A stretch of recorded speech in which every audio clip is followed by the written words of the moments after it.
전 예수님.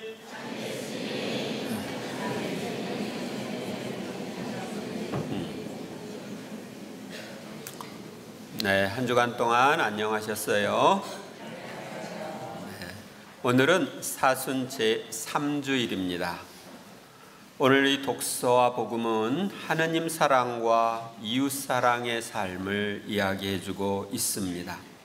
첫째로 오늘 제1 독서는 하느님의 백성인 우리가 하느님의 계명인 십계명에 따라 생활함으로써 하느님 사랑과 이웃 사랑을 실천해야 한다는 것을 알려줍니다.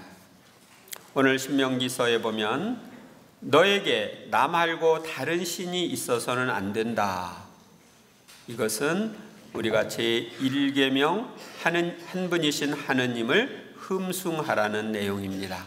이 흠숭이라는 건 뭐냐면 모든 것 위에 최고로 공경하는 것, 이게 흠숭입니다. 마치 아브라함이 지난 주일에 있었던 내용처럼 아들보다 하느님을 더 소중하게 생각하는 것. 그러니까 하느님을 우리가 최고로 공경하는 것, 첫 자리에 놓고 섬기는 것이 첫 번째 계명입니다. 하느님이 나를 창조하시고 내가 생활할 모든 것을 마련해 주셨으니 하느님을 그렇게 섬기는 건 당연합니다. 그런데 내가 하느님을 흠숭한다고 해서 하느님께 보탬이 되는 건 아닙니다. 하느님은 인간이 보태되려 할 정도로 모자라는 분이 아니시거든요. 그럼 왜 이런 말씀을 하셨나?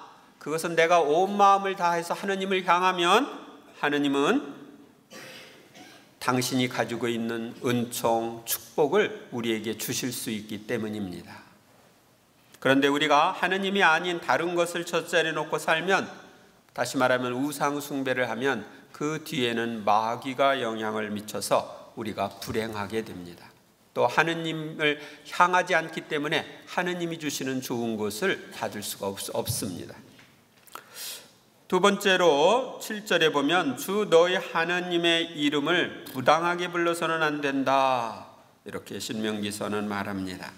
이것은 제2계명에서 우리가 하느님의 이름을 함부로 부르지 마라 하는 내용입니다. 우리는 부모님이나 존경하는 어른들의 이름을 함부로 부르지 않습니다. 그러므로 내가 하느님을 경외한다면 하느님의 이름을 함부로 부르거나 하느님의 이름에 누를 끼치는 거짓 맹세를 하지 않게 됩니다. 하느님께 이렇게 하겠다고 하고 또 약속 안 지키고 그렇지 않게 되죠. 제3계명인데요. 안식일을 기억하여 거룩하게 지켜라. 여기서 신약의 안식일은 주일입니다. 그래서 우리는 제3계명에서 주일을 거룩히 지내라 이렇게 가르칩니다. 주일은 주님이 죽으셨다가 부활하신 날이기 때문에 우리가 거룩하게 지내야 합니다. 거룩하게 지내는 방법은 부득이한 경우가 아니면 생업을 피하고 거룩한 미사에 참여해서 기도와 신앙 성숙에 힘쓰는 것입니다. 미사 참여가 불가능한 경우는 주일 미사를 대신한다는 지향으로 묵주의 기도를 미사 시간만큼 바치거나 그날 독서 복음을 읽고 묵상하면서 기도하거나 어떤 선행으로 보충할 수도 있습니다. 그 다음에 아버지와 어머니를 공경하여라. 이것은 제4계명인 부모에게 효도하라는 내용입니다. 우리가 부모에게 효도하는 마음을 가지려고 할 때 하느님은 우리를 축복하십니다. 미국에서 신문 광고가 났습니다. 신문 광고에 아버지를 팝니다 하는 신문 광고였어요. 아버지를 1만 달러에 팝니다. 내용은 아버지가 중풍으로 오랫동안 고생을 하셨는데 그동안 돌보다 보니까 너무 지쳐가지고 이제 도저히 아버지를 돌볼 수가 없습니다. 그래서 1만 달러에 아버지를 팔겠습니다 하는 광고였습니다. 어떤 부부가 그 광고를 보고 아버지를 사기로 했습니다. 전화를 했습니다. 전화를 했더니 거기에서 다시 잘 생각하라고, 이게 중풍노인을 돌보는 게 이게 보통 어려운 일이 아니라고. 그런데 이 부부는 고아였습니다.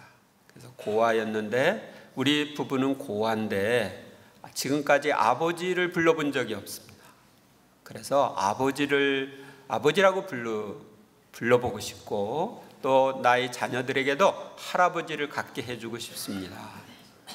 그래서 살려고 합니다. 우리 부부가 서로 의논해서 결정을 한 것입니다. 그랬습니다. 그랬더니 다시 한번 생각하라고. 꼭 그러면은 사겠다면은 1만 달러를 가지고 이러이러한 주소로 와라. 그러고서 주소를 줬습니다. 부부는 그 주소에 따라서 1만 달러를 가지고 찾아갔습니다. 가보니까 대저택이었어요. 아니, 이런 큰 집에서 사는 사람이 아버지를 파나? 그래가지고 들어가 봤습니다. 들어갔더니 노인 한 사람이 소파에 앉아 있습니다. 근데 그 노인이 내가 그 노인입니다. 나를 사십시오. 근데 이야기를 들어보니까 그 노인은 자녀들이 없었습니다. 근데 엄청난 부자였어요. 근데 누구한테 이걸 물려줘야 되나? 그러다가 그 광고를 낸 겁니다. 그래서 이제 집 다 정리하고 여기 와서 같이 삽시다.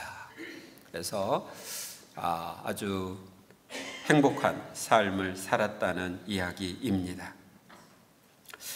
우리가 효를 하면은 거기에 대한 가품이 있습니다. 인간관계에서 지켜야 할 가장 중요한 계명이 효도하라는 이 계명입니다. 이는 또 좀 더 넓게 이야기하면 이웃과의 관계도 해당이 됩니다. 그래서 내가 미움이나 분노, 원한 같은 관계가 있으면 용서하고 축복해 주어야 합니다. 대인관계가 원만해야 행복할 수 있습니다. 13절에 살인해서는 안 된다. 이것은 제5계명인 살인하지 말라는 계명입니다. 이는 살인뿐만 아니라 낙태에 대한 협력, 이웃에 대한 폭력, 가정폭력 등을 성찰하는 것입니다. 다른 사람을 육체적으로 해치면 안 된다는 것입니다. 간음해서는 안 된다. 이것은 6계명 간음하지 말라는 계명인데요. 이것은 결혼을 통해 부부로 맺어진 관계 이외에는 어떤 사람과도 육체적 관계를 피하라는 것입니다. 이는 좀 더 나아가면 순결을 거스리는 야한 동영상이나 음란한 언행 등 모든 음란한 것을 피하라는 말씀입니다. 우리가 음란한 그런 영화나 이런 걸 보면은 음란의 양령들이 우리에게 들어와서 영향을 미치면서 음란한 행위를 하게 합니다. 그래서 요즘에 미투 운동으로 고통을 겪는 사람들이 있죠. 도둑질해서는 안 된다. 제7계명인 도둑질을 하지 말라는 계명입니다. 이는 이웃에게 물질적으로 해를 입히지 말라는 계명입니다. 이웃에게 불리한 거짓 증언을 해서는 안 된다. 이것은 제8계명 거짓 증언을 하지 말라는 계명입니다. 이는 이웃에 대한 비판이나 험담, 모함이나 상처 주는 말, 명예훼손을 하는 말로 이웃에게 해를 입히지 말라는 것입니다. 이웃의 집을 탐내서는 안 된다. 이웃의 아내나 남종이나 여종, 소나 나귀가 할 것 없이 이웃의 소유는 무엇이든 탐내서는 안 된다.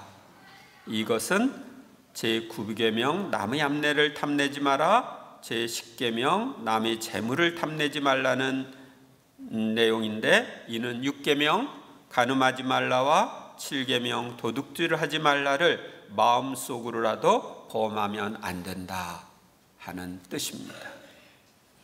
우리는 이런 십계명에 따라 살아야 합니다. 하느님을 따르는 백성답게 사는 방법입니다.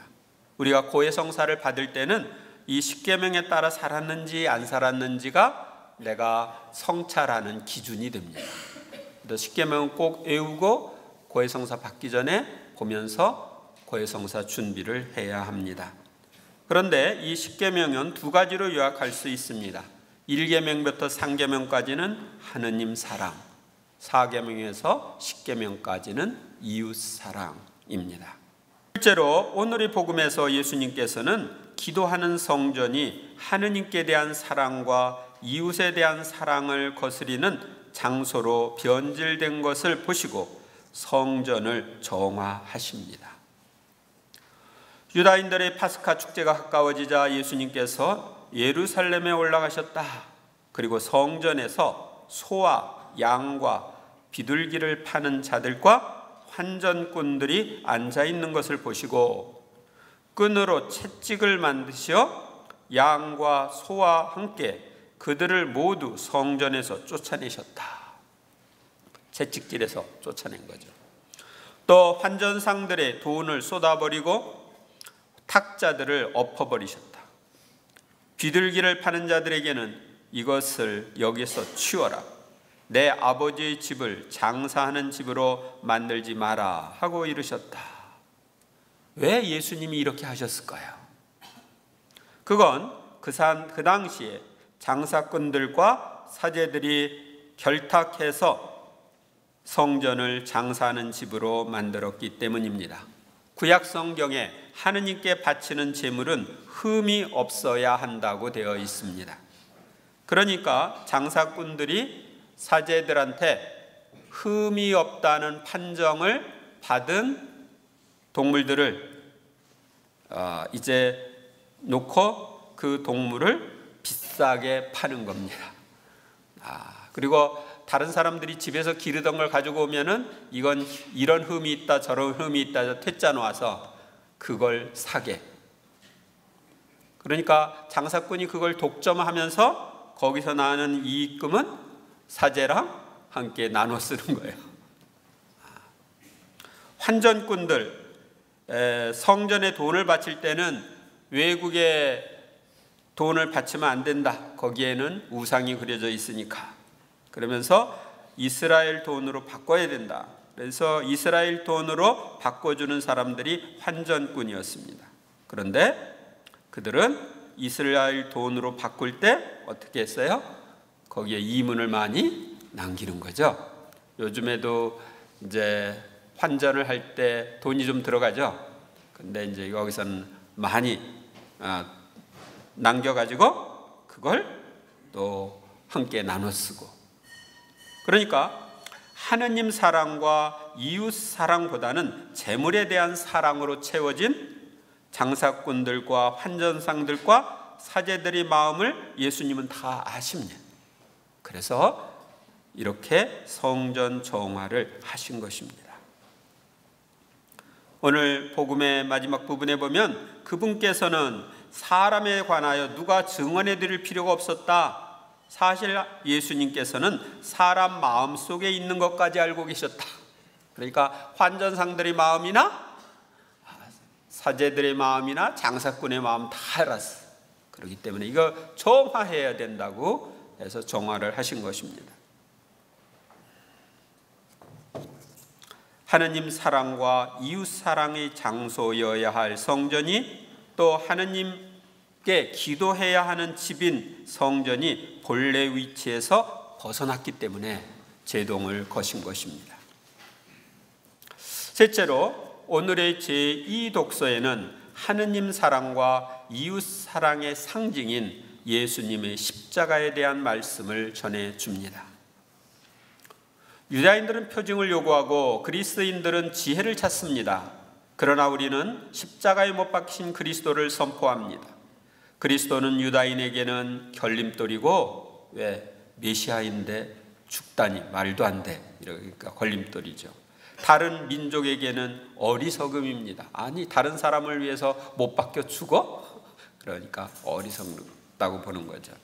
그렇지만 유다인이든 그리스도인이든 부르심을 받은 이에게는 그리스도는 하느님의 힘이시며 하느님의 지혜이십니다. 하느님의 어리석음이 사람보다 더 지혜롭고 하느님의 약함이 사람보다 더 강하기 때문입니다. 예수님이 십자가에 못 박혀 돌아가신 것은 하느님 아버지께 대한 사랑으로 죽기까지 순명하신 것이고, 우리에 대한 사랑으로 우리의 죄를 짊어지고 죽으신 것입니다. 예수님은 공생활을 할 때 수많은 기적을 행했습니다. 많은 병자를 고쳐주었고 많은 말씀을 하셨습니다. 그런데 예수님이 십자가에 못 박혀 돌아가실 때는 어떻게 됐어요? 몇 사람만 십자가 밑에 있고 다 도망갔어. 다시 말하면 예수님의 공생활이 별로 열매를 거두지 못했어요. 그런데 예수님이 십자가에 못 박혀 돌아가신 다음에 어떤 일이 있게 됐어요? 나중에는 하루에 3,000명이나 되는 사람이 예수님을 믿겠다고, 또 예수님의 제자들, 도망갔던 그 제자들은 예수님께 목숨을 바쳐서 예수님을 증거하는 사도로 변화됩니다. 그러니까 십자가에서의 그 고난이 풍성한 열매를 거두게 되는 거예요. 그래서 그리스도는 하느님의 힘입니다. 그 십자가의 그 고난으로 바로 그런 풍성한 열매를 보여주셨습니다. 그래서 그리스도의 이 십자가는 하느님의 지혜이기도 합니다. 하느님 사랑과 이웃 사랑을 더 잘 보여줄 수 있는 표지가 없습니다. 십자가 이외에. 죽기까지 사랑한다는 걸 철저하게 보여준 것이 십자가예요. 그런데 그것보다 더 어떻게 사랑한다는 걸 표현할 수 있어요? 예수님의 몸처럼 우리들도 사실은 하느님의 성전입니다. 예수님은 오늘 요한복음에 보면은 그러나 그분께서 성전이라고 하신 것은 당신 몸을 두고 하신 말씀이었다 하는 내용이 나옵니다. 그런데 우리도 성전이라고 하는 것이 어디에 나오느냐면 고린토전서 3장 16절입니다. 여러분이 하느님의 성전이고 하느님의 영께서 여러분 안에 계시다는 사실을 모릅니까? 17절에는 누구든지 하느님의 성전을 파괴하면 하느님께서도 그 자를 파멸시킬 것입니다. 하느님의 성전은 거룩하기 때문입니다. 여러분이 바로 하느님의 성전입니다. 이렇게 돼요. 예수님은 머리이시고 우리는 그 몸의 지체라고 그러죠? 그래요, 안 그래요? 그러면 예수님이 머리면은 우리는 그 몸의 지체인데 한 몸을 이루고 있죠? 머리만 성전일까요? 몸도 성전이어야 되죠. 그래서 예수님이 성전에 찾아오십니다. 영성체를 통해서 미사 때마다 찾아오십니다. 그래서 내 몸은 살아있는 성전이에요. 내 영혼 안에 예수님이 오셔서 계십니다. 그래서 우리는 하느님의 성전인 나를 바라보고 혹시 더럽혀지지 않는지 살펴보고 더럽혀졌으면 빨리 깨끗하게 청소해야 합니다. 그것이 바로 고해성사입니다. 여러분들이 고해성사를 잘 준비해서 이 사순절에 받으시기 바랍니다. 성사표 나왔네? 성사 받아야지. 그러고서 그냥 와서 대충 고백하지 마시고 하느님의 성전인 내가 지금 어떤 상태에 있나 잘 살펴보시고 버려야 될 것이 무엇인지 살펴보시고 아름답게 꾸미려면 어떻게 해야 되는지 살펴보시고 그러고 준비를 잘해서 고해성사를 받으시기 바랍니다. 또 우리는 신자다운 삶을 살기 위해서는 기도를 통해 힘을 얻어야 합니다. 원래 우리가 그런 힘이 없기 때문에 힘을 얻어야 돼요. 그래서 우리는 성전에 와서 기도하는 집인 이곳에서 기도할 수 있습니다. 하늘의 힘을 얻기 위해서입니다. 그런데 제가 이야기한 대로 제 몸도 성전이죠. 그래서 예수님이 내 영혼 안에 오셔서 거처하십니다. 삼위일체이신 하느님이 거처하십니다. 따라서 나는 기도를 할 때 성당에 와서 할 뿐만 아니라 어디서든지 할 수가 있어요. 왜? 내 몸이 성전이니까. 그래서 내 안에 계신 예수님과 쏙닥쏙닥 이야기를 할 수가 있습니다. 이번 사순절 동안 여러분들은 내 하느님의 성전인 내 몸, 내 마음, 내 영혼 상태를 살펴보시고 깨끗하게 하는 사순절이 되었으면 좋겠습니다. 한 걸음 더 나가서 나의 기도 생활을 살펴보시고 내가 기도 생활을 그동안 소홀히 했다면 더 열심히 기도하고 하느님께로부터 힘을 얻어서 신자다운 삶을 사는 사순절이 되시기를 바랍니다.